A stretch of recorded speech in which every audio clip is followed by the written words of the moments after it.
This conference will now be recorded. So, and we've got 5 or 6 people on the webinar, but we will record it. So please do, we'll send it to you, but please do share it as well.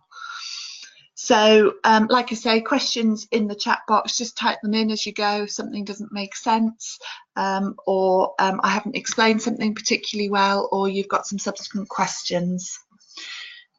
So I'm going to go on to the oh,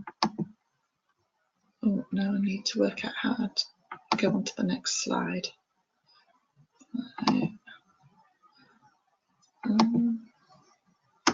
There we go. Okay, so by the end of today, I hope that we'll be a lot more comfortable with what Sport England want to fund and why they want to fund it, and whether the funds are something that you could apply for. So sometimes it's useful to know what's there, and then when you're at committee or within your organisation, to really think about, actually, could we apply for that and then use our non-restricted funds for other things. So we'll go through the application for Sport England's revenue fund, really, but it's the same sort of process for most funding applications. Okay, so the funding aims for Sport England are, in the main, getting inactive people to do more activity and helping people to get more regularly active. So in terms of what that actually means, that means getting people to do 30 minutes of moderate activity each week. And moderate activity is defined as, it's probably easiest to do the talk and sing test. So if you can exercise and talk, you are probably working at moderate activity, but can't sing. So if you can talk and not sing, you're probably at moderate activity. If you can not talk or sing, then you're working at vigorous activity. But if you can both talk and sing, then you're at low level activity. So sorry, yeah, so talk and not sing for moderate. For helping people get more regularly active, those are people who are probably doing a little bit of moderate activity already, but are doing less than the recommended amounts, which is 150 minutes per week. They're really keen on looking at positive attitudes for young people to activity, but they are really restricted by their age ranges. So they're really interested in young people 14 years and over. So really not that primary age range that we often focus on. They're keen to develop volunteers, look at some talent development, and like I said, focus on those that are 14 years and up. It's most important that you do that what you want to do fits with the Sport England fund. So there are ways of sort of sometimes tweaking your project so it can fit, but if it really doesn't, then it would waste your time to complete that application form. And if you're not sure, then give somebody at SASP a quick call or an email, whatever works for you, and we can talk you through whether we think that it fits or not. Sport England really want to increase physical activity levels across the country, and so if your project will do that, whether that's by increasing the number of volunteers that can deliver activity or actually directly providing to people, then it's probably a project worth looking at.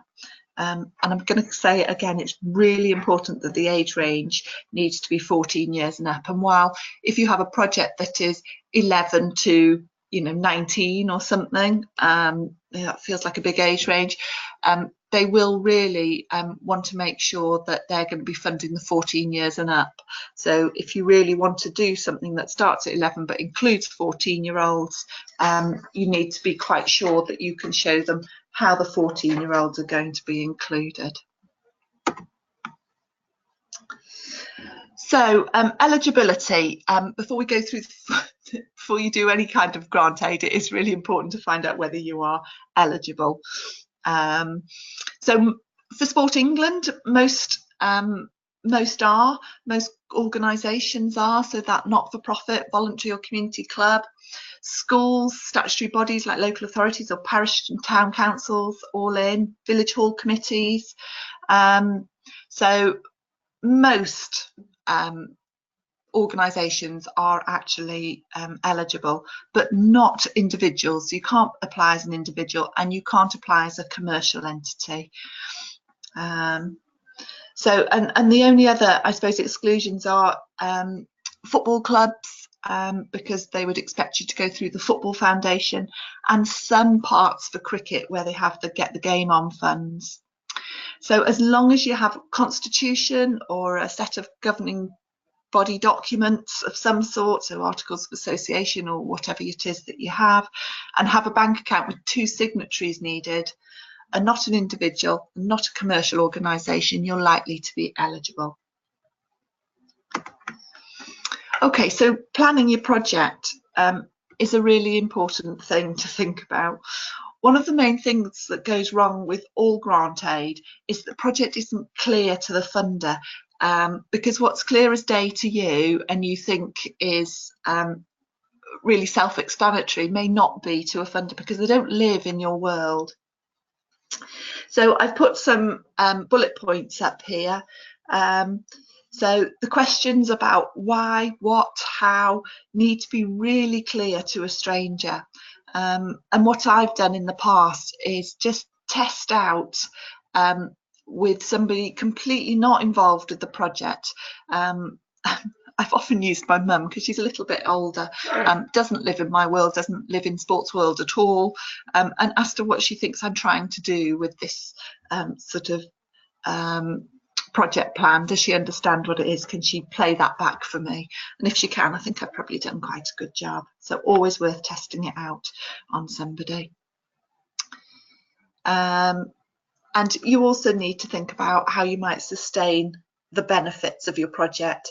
It isn't the thing that scores most points on the grant aid, but it is definitely worth looking at how you might do that, and that might be about training volunteers to take stuff on, or about signposting into other things. So here are the basics for the Sport England small grants.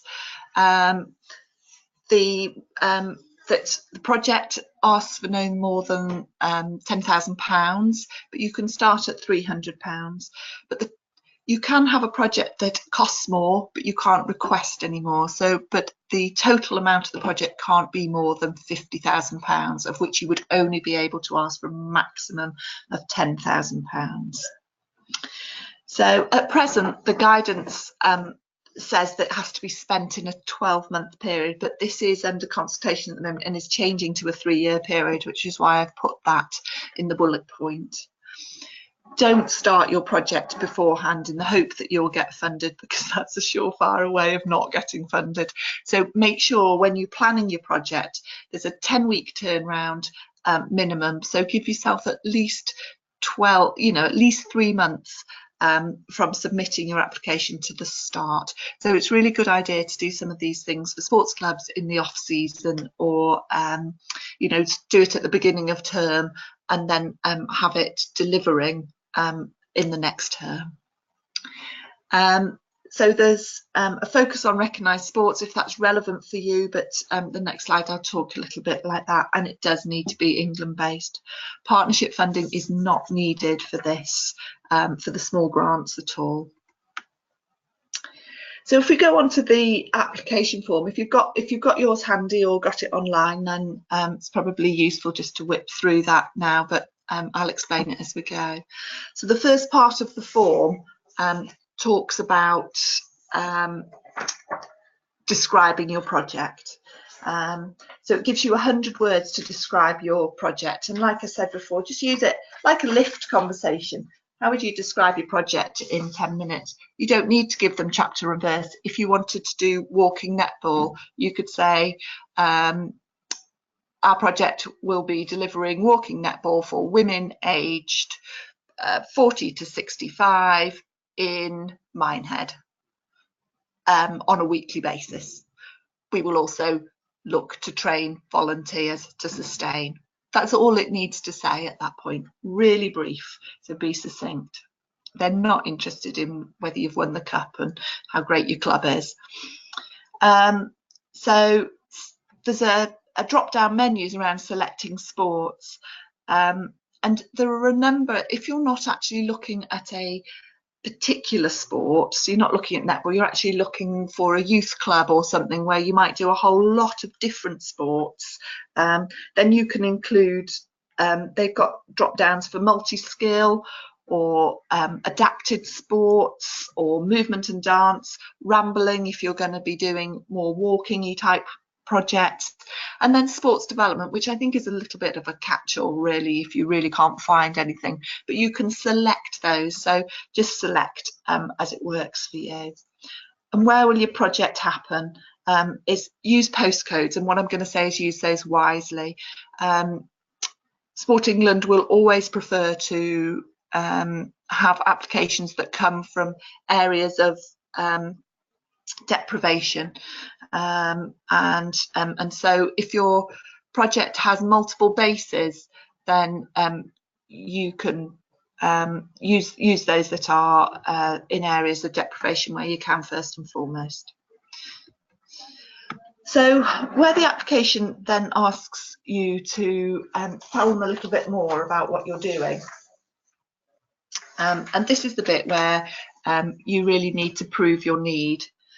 So why is your project needed is really important, so you need to talk about that, and I've put on this slide ideas to include. So use the index of multiple deprivation, and you can Google that and it will come up with all those areas that are from lower socioeconomic areas, those areas that are most in need, have biggest health inequalities. It can and you can look at that through the Somerset Intelligence Network. The activity levels in your area, Sport England has an active live survey, and you can actually go into that and it will give you, and you can put your ward or postcode in, and it will give you a kind of feel for where the activity levels are in your area, if that's something that you want to look at. And it is quite a useful tool. If you have problems using it, then do get in touch. They also like you to have some inclusion in a strategy. So your national governing body, if you're sport specific, your local authorities, health and wellbeing, or SASP strategy, which is equally valid around physical activity. You can find most of those things online. Certainly SASP is on our website. The evidence of demand from participants, and this is really important. And while it can be quite hard to do, some of the questionnaires or a focus group or an online survey can be really helpful. Just be really careful about if you're in a club or a group that are already taking part in sport and you use the questionnaire with them, then obviously you're not actually increasing activity levels, particularly if they're already very active. So make sure that the questionnaire, if you are a club, goes out wider than your club members. For those of you that are in schools, then obviously you can just use your pupils, and that's perfect. Right. So you can talk about what difference will it make is one of the next questions. So there's some of the impacts that I've put about, the basics around raising physical activity levels and benefiting health, both physically and mentally. Some of those social benefits around friendships and increasing skills and inclusion, really important. So that raising of self-esteem and connecting the community together, useful. The common mistakes on this one are clubs particularly, or actually schools, getting very focused on how well they've done something in terms of their performance. Well, actually Sport England are less interested in the quality of the performance and much more interested in getting people active. So don't waste words on focusing on your performance and on your player pathway unless it is about talent. And like I've said earlier, don't focus just on those who are already playing. So if you want a piece of equipment in amongst that, and you're a rugby club and you want a scrummaging machine, then this probably is not going to give you that, but they would happily fund you to do an adult touch sessions for 2 8-week blocks, which might be enough money for you to pull some of that together that then you could put towards the scrummaging machine, which they don't need to know anything about. So, and obviously don't focus too much on those under 14. Even if your project takes in the under 14-year-olds, what they're really interested in giving you money for is the 14 and over. So, right, I'm just checking that I've got everything done for that section. So I've just highlighted, make sure this section explains what you want and how your project will achieve it, and how you might show that it's achieving it as well. Okay, so tell us more is the next little bit that they on the application form around how will you make it happen, who will take part, and think that carefully through who will take part. How will you promote to those people? Do you need funding to do taster sessions, or fund coach qualifications, or training of any kind? Do you need to fund people to go into schools and do taster sessions? Do you need social media advertising? So, you know, you can use Facebook advertising and put £30 down to actually reach people in different postcodes through their Facebooks. So get it clear when and where your project will happen. So is there a venue? Is there, you know, if you say you're going to use X Sports Centre at 7 o'clock and then you get the money and actually there's nowhere for you to find an indoor space because everything's booked up at 7, then that might cause some problems too. So just some vague planning beforehand. So is the venue capacity, what might it clash with? You know, if you're putting on a youth club session, does it clash with the local football team, of which half your youth club might be attached to? So just a little bit of planning there. Sport England often want a project plan, and they do have a little form, but I've worked a really rough example on here for you to look at. I just put a running project plan to increase the number of women and girls aged 14 plus involved in regular running, and just did identify 2 club leaders, promotion of the groups, starting the groups on the 8-week couch to 5k, and encouraging club or organisation membership. And you can see how I have timescaled that. You can see that I've put some measures of success in.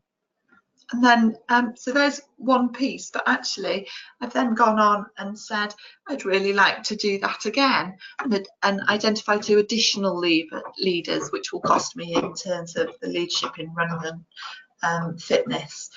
So I'm really happy to look at project plans if you need us to, but this should be something that's relatively easy for you to do. And if you can put it down on paper like that, it's very easy for Sport England to see whether they want to fund it or not. You might want to add t-shirts, which they will certainly fund. For running like this, you might want to put a race fee. If you were running a taster session into a club, you might want to add some club membership or something into there as well. But the project plan can really help clarify resource and timing needs, and help other committee members understand exactly what you're doing and driving for, because it's kind of important to take your organisation with you. And then there's a piece around sustainability.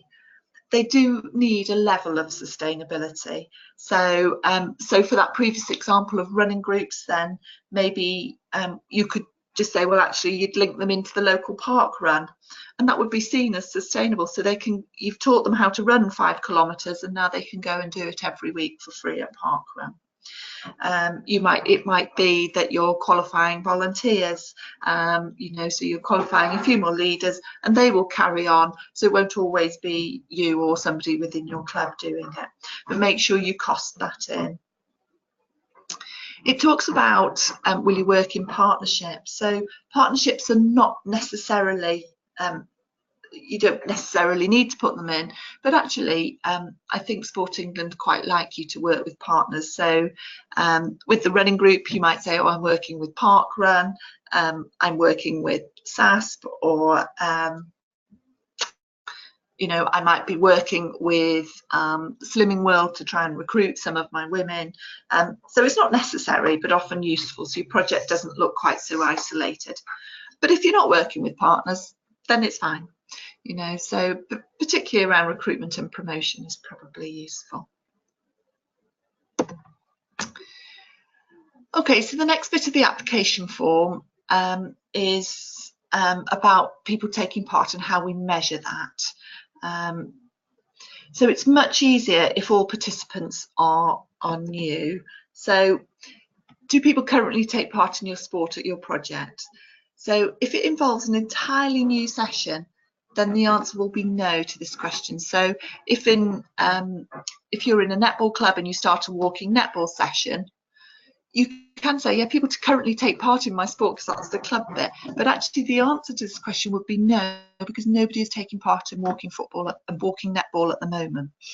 However, if you already have a walking netball group and you wanted to expand its promotion or get some qualifications for some new people to go and get trained to do it, then the answer to this question would be yes.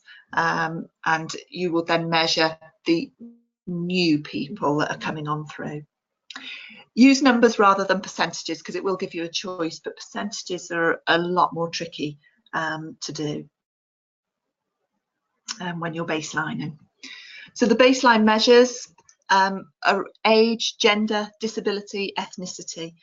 So for those of you who are doing something really general, then we would expect in Somerset around 4% ethnicity. We would expect an about 10% disability because that includes long-term conditions, but that will really change depending on your project, and you can take a rough estimate. And then they might ask for they'll ask you for some additional information about how you've collected that information. So saying it's a rough guess probably isn't great, but you can say from knowledge of what's gone on before or from the locality in your postcode area, this is what you would expect to take part. So the budget. So map all the costs that you need for your project, even if they feel really small.